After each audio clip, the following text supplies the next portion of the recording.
départ, donc, est essentiellement une exploitation agricole, dont les bâtiments qui sont là sur notre droite sont les vestiges. Sachant que ce que nous voyons à l'heure actuelle n'est qu'un pâle de ce que ça pouvait représenter, vu que en 1792, tous les bâtiments ont été incendiés et ensuite tout ça a été restauré vaille que vaille ou au fur et à mesure des besoins, puisque ça a été morcelé après. Ce sont essentiellement des paysans qui l'ont acheté et donc ça a été transformé en fonction des besoins des exploitations agricoles. Mais donc au début c'est essentiellement une exploitation agricole des Templiers. Donc c'est pas la peine que je vous fasse un topo sur les Templiers, des moines soldats, mais ici ils n'ont pas à combattre, mais ça fait partie des terres où viennent les vieux Templiers, une fois qu'ils ont bien combattu pour terminer leur vie dans la prière et le travail, ou aussi des endroits où on forme des jeunes moines soldats avant de les envoyer guerroyer. Et c'est pour ça qu'il y a eu une chapelle, et la chapelle est vraiment d'origine, du XIIe siècle. Et c'est une des premières commanderies établies en France, au milieu du XIIe siècle. À la suppression de l'ordre, donc au début du XIVe siècle, après les déboires que tout le monde connaît avec Philippe le Bel, les biens sont attribués à l'ordre de Malte. Entre-temps, c'était devenu une commanderie fortifiée parce qu'il y avait eu la guerre de 100 ans. Donc ça veut dire que sur l'exploitation d'origine, on a fait des remparts et on a fait des tours. Et après le passage à l'ordre de Malte, c'est essentiellement aussi une exploitation agricole qui produit des revenus. Et au XVIIIe siècle, il y a eu des bâtiments qui ont été arrangés pour en faire quelque chose dans le goût de l'époque, mais le prieur ne réside plus vraiment ici. Et c'est quand même un point stratégique qui a été choisi par l'abbé Allier. Donc, prieur de Chambonnas, où nous irons tout à l'heure, l'abbé Allier a tout de suite compris ce qui étaient les dessous de la Révolution et ce que derrière les nobles et beaux idéaux de liberté, d'égalité et de fraternité se cachait. Et alors, pour une raison très simple, c'est que, donc, vous savez à quoi correspond la date du 14 juillet, l'année 89, il y a la grande peur de la fin juillet, début août, qui va entraîner quand même des troubles dans la région. On fait courir des fausses nouvelles.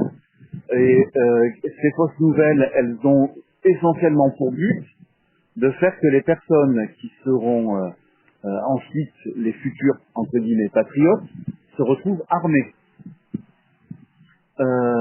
L'abolition des droits féodaux dans la fameuse nuit du 4 août fait que c'est l'anarchie d'un point de vue temporel. Les impôts ne sont plus perçus. Les gens disent bon bah il n'y a plus d'impôts, c'est génial. Bon. Sachez quand même que c'est pas dit.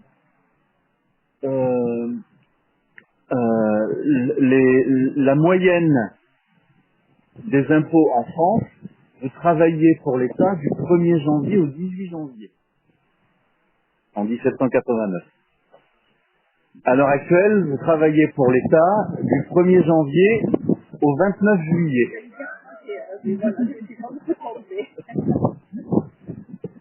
Bon, les propriétés ecclésiastiques dont fait partie la commanderie de Jalès sont évidemment partie de ce qui est mis d'abord à la disposition de la nation pour pouvoir émettre du papier monnaie et ensuite carrément confisqué pour... alors évidemment c'est l'anarchie. L'abbé Allier voit aussi un truc qui se passe un an après à peine 11 mois après la prise de la Bastille, c'est que il y a des troubles à Nîmes. Or Nîmes, c'est relativement proche. Que se passe-t-il à Nîmes? Parce que ça va déterminer tout ce qui va se passer ensuite. Nîmes est une ville majoritairement catholique, à peu près 40 000 catholiques, et minoritairement protestante, c'est-à-dire à peu près 12 000 protestants. Sauf que les catholiques sont majoritairement des classes humbles et que les protestants sont essentiellement des classes aisées, patrons d'entreprise, etc. Donc un des premiers antagonismes viennent là. Les bourgeois nîmois, majoritairement protestants, sont acquis aux idées nouvelles. Parce que il y a aussi la franc-maçonnerie qui a agi.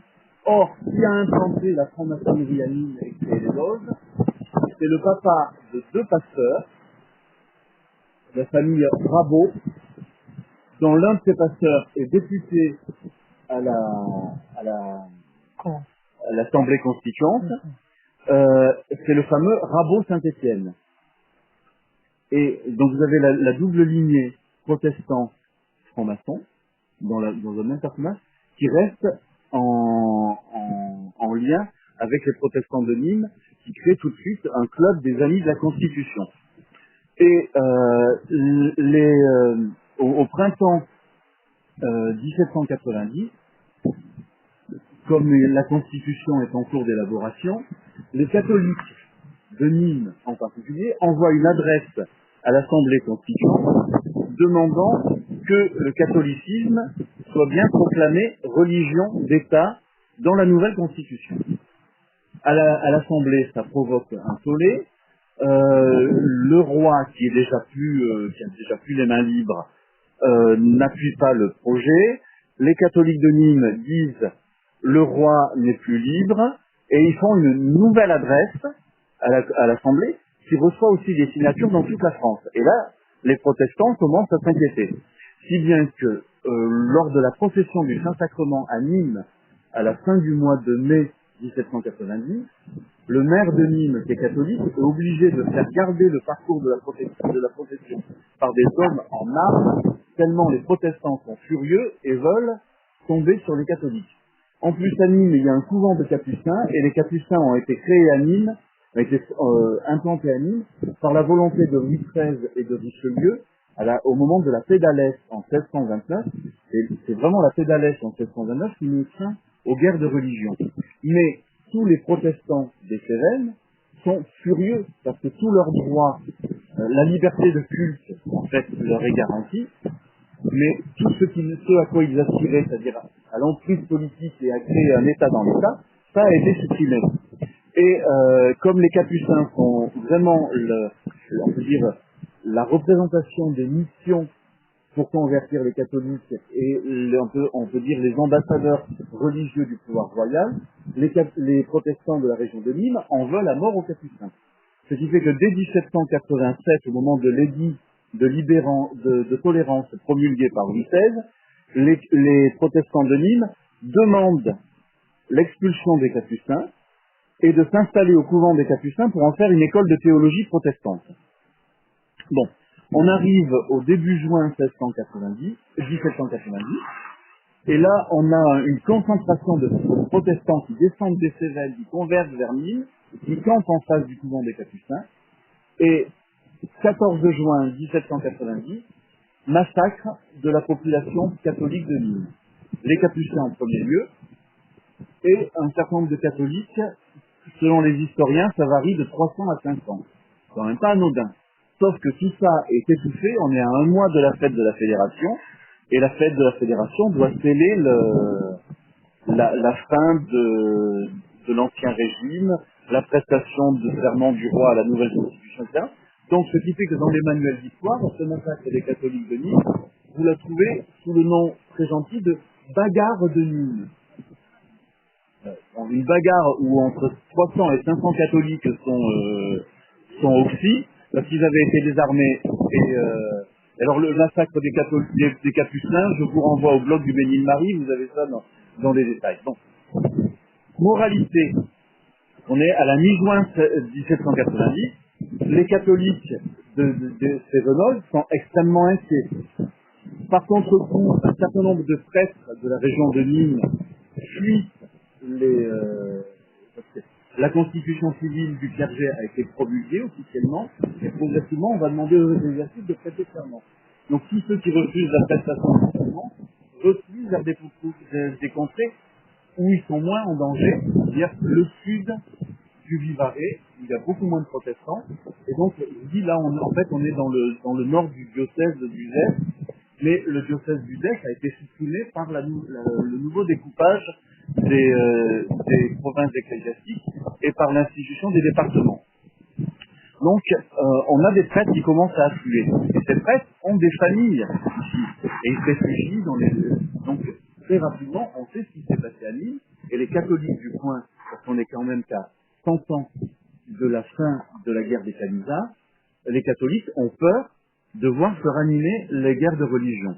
Donc, l'abbé Allier, pour un mois après la fête de la Fédération qui a lieu à Paris le 14 juillet 1790, met en place officiellement, c'est une fête de la Fédération locale, où on convie, sous forme de fête de la Fédération, les sujets fidèles au roi et essentiellement catholiques. Et alors pour dire à quel point il y a eu un retentissement, c'est que les gens viennent à pied quand même, jusque du Gévaudan, de la région de Nantes, les gens viennent à pied du Mézin.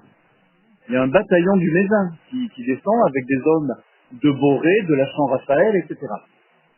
Ils sont là avec leur bannière de paroisse, avec leur cocarde blanche, et l'abbé Allier célèbre une grand-messe en plein air devant ici, moyenne 25 000 fédérés. On les exhorte à être fidèles à Dieu et au roi et à soutenir la religion catholique. Vous imaginez bien que les promoteurs des idées nouvelles voient ça d'un très très mauvais œil. Surtout que le soir de ce 18 août 1790, où a eu ce qu'on appelle le premier camp de Valais, le camp a eu lieu dans la journée du 18, vous avez en fait des gens qui sont arrivés les jours précédents, et donc on a campé autour de ça. Et ils ne sont pas repartis le soir direct pour le Mézin, donc ça dure un petit peu dans le temps.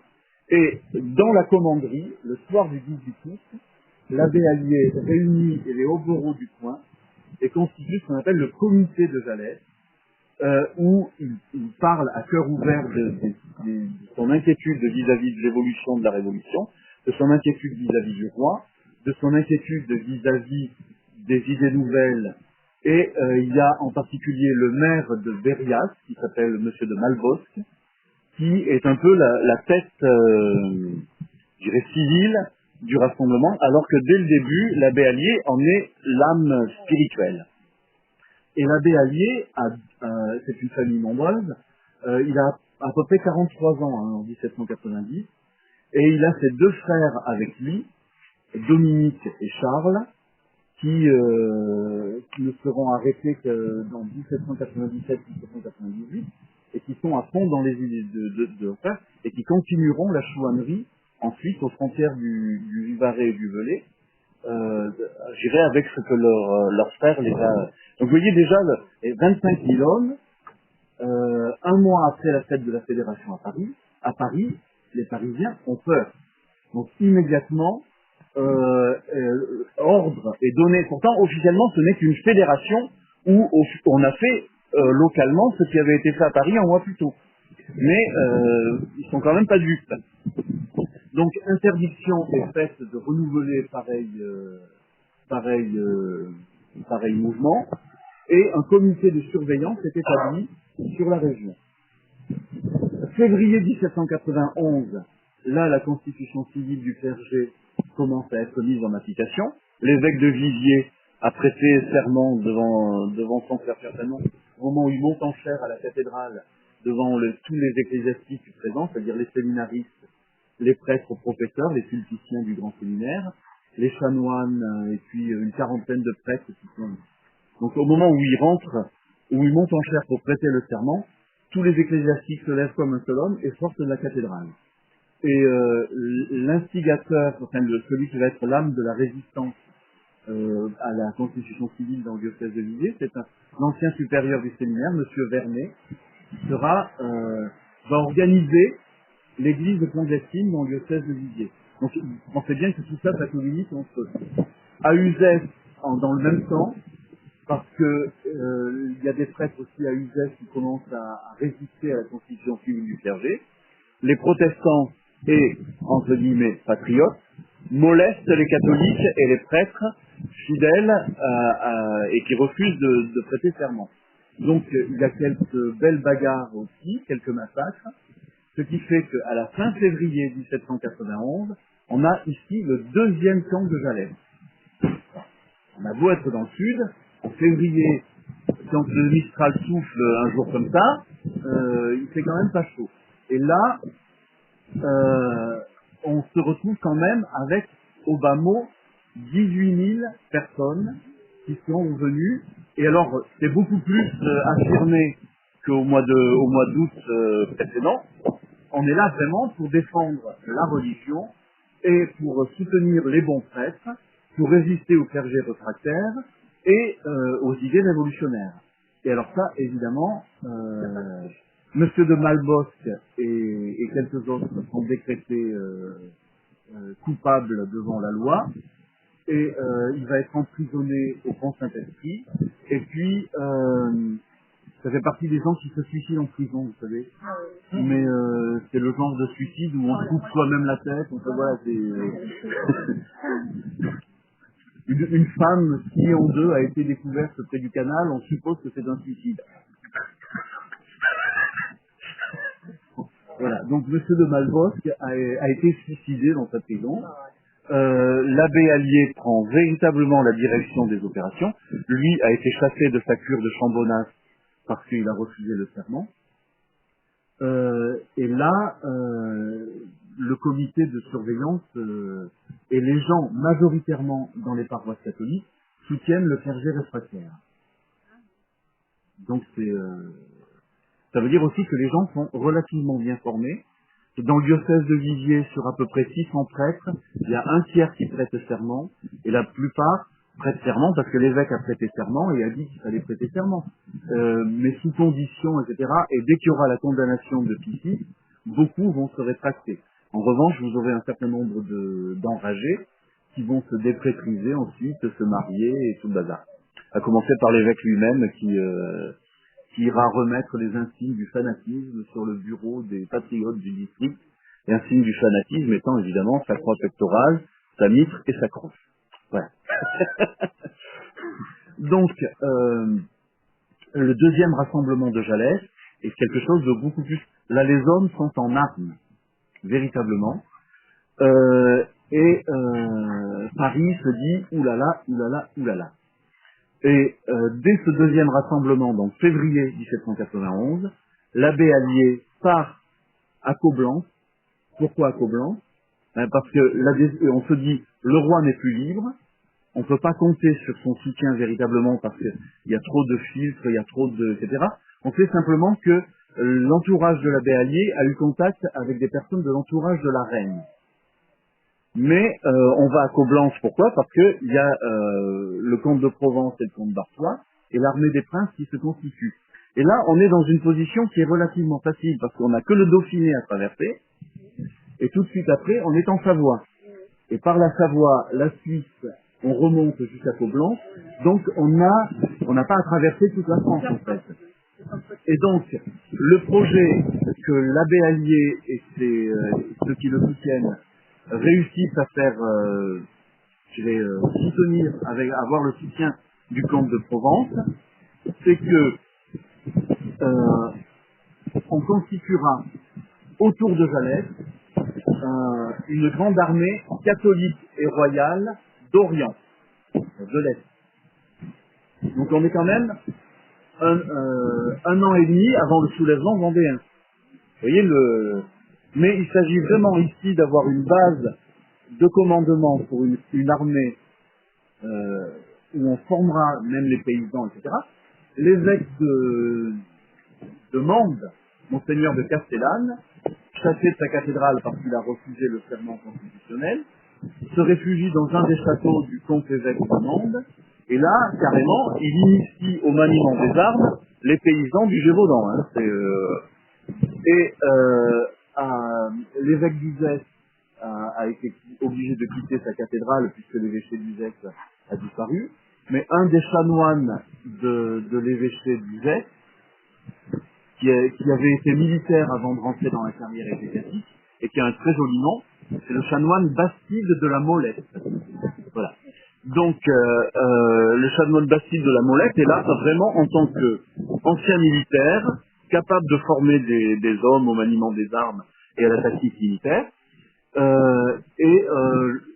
On dépêche comme agent des princes sur le territoire un militaire catholique fervent et qui a servi à l'Argentière avant les troubles, et qui à ce moment, au début de la Révolution était plus dans le sud, du côté de Perpignan ou Perpétuel, et qui est le comte Louis-François de Saillant, parce qu'il connaît le terrain. Donc, une organisation se met en place, et rendez-vous est donné avec des hommes en armes pour juillet 1792 ici. C'est la conséquence directe du deuxième camp de Jalès. Et des hommes doivent venir du Gard, du Dauphiné, du Vaucluse, du Gévaudan, et puis évidemment de toute l'Ardèche. L'idée étant, ici, on a une base avec quand même des milliers de gens qui soutiennent le mouvement. On peut très bien ensuite marcher sur le Puy, parce que c'est ça le but. Le Puy est une ville sainte. C'est l'équivalent de Lourdes à l'heure actuelle, si vous voulez. Donc, c'est un symbole très fort. On s'empare du Puy, et on fait du Puy un lieu de ralliement pour d'autres provinces, et ensuite l'armée catholique et royale d'Orient marche sur Paris et remet le roi sur le trône. C'est aussi simple que ça. Sauf que ça va pas se passer exactement comme ça. Donc, Monsieur de Saillant commence avec ses troupes à s'emparer du château de Bannes, qui est tenu par une petite garnison de patriotes. Et la prise du château de Bannes, ça dure quelques heures, et ça se passe le 8 juillet 1792.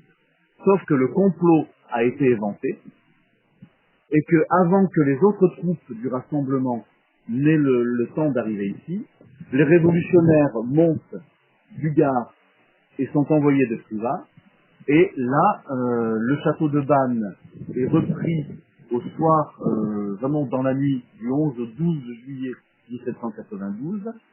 Monsieur de Saillant n'a que le temps de s'enfuir avec quelques personnes.